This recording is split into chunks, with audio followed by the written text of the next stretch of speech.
কি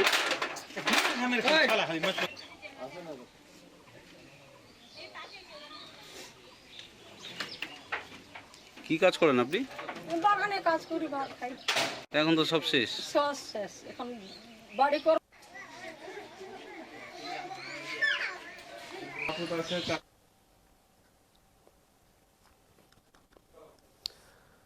ভয়ঙ্কর শিলাবৃষ্টি, কালবৈশাখীর ঝড়ে লন্ডভন্ড চোপড়ার বিস্তীর্ণ এলাকা।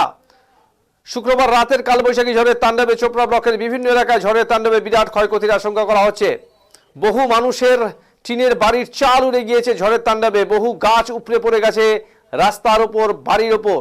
বহু মানুষের এই মুহূর্তে মাথা বোঝার ঠাঁইটুকু কেড়ে নিয়েছে এই বিধ্বংসী ঝড়। শুক্রবার 9:30 নাগাদ হঠাৎই আকাশ কালো করে আসে, শুরু হয় ঝড়ের দাপট। বৃষ্টির সাথে চলে বড় বড় আকারের শিল।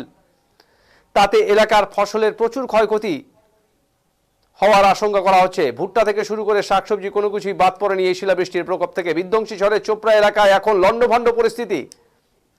ছিঁড়েছে বিদ্যুতের তার থেকে শুরু করে উড়ে গিয়েছে টিনের চাল, প্রাণে বেঁচে গিয়েছেন অনেকেই। এমত অবস্থায় ঝড়ের প্রকোপে আসা পরিবারগুলো কোথায় যাবেন, কি করবেন, কিছুই বুঝে উঠতে পারছেন না তারা।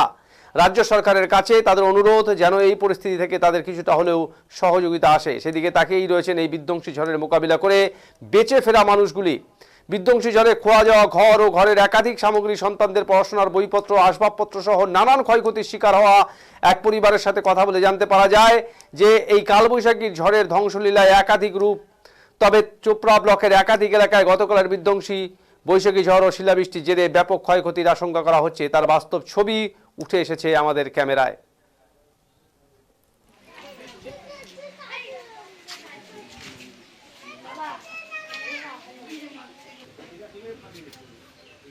কি করবো, বাচ্চা কাচ্চা পড়াবো না লোন শোধ করবো, বাড়িঘর কি করে ঠিক করবো, কিচ্ছু নাই।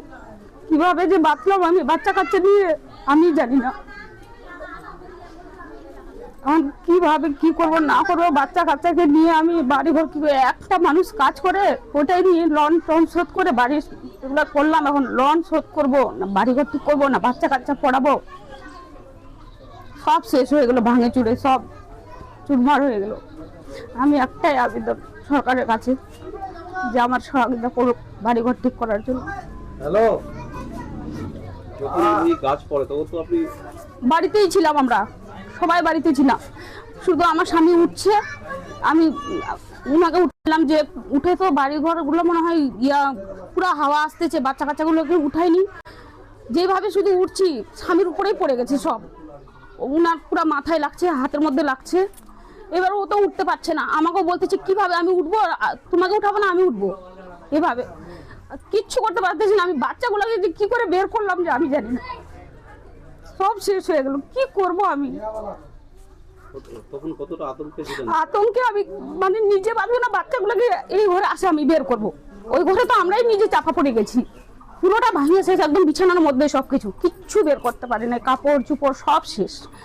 মেয়েটার এখন 11-12 পড়বে, যে বই খাতা সব ভিজে শেষ,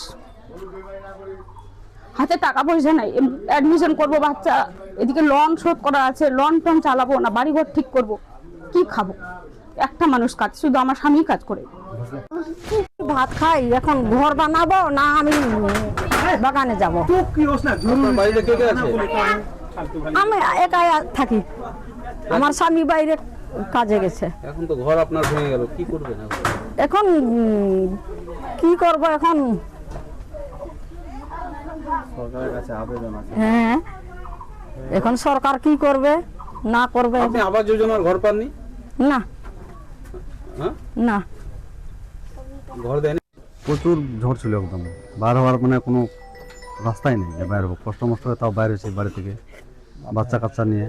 মাথায় লাগছে, হাতটা এখান থেকে ফাটে গেছে, এই যে হাতটা মাথা ফাটছে। আপনি কি এখানেই ছিলেন নাকি? হ্যাঁ, এখানে ঘুমাইছে। ঘরের উপর কটা কাজ করছে? 4টা গাছ। কে কে ছিলেন এখানে? আমরা স্বামী স্ত্রী বাচ্চা কাচ্চা নিয়ে থাকতাম সবাই। কতটা আতঙ্কে ছিলেন? আতঙ্ক তখন তো মানে দিশা হারাই উঠে সব, মানে কোথায় যাবো না যাবো মানে কিছু দেখা যাচ্ছে না, কষ্ট করে বাইরেছে জম থেকে ভাঙে ভাঙে। আপনার তো শোয়ার ঘরও চলে গেল, কি বলবেন?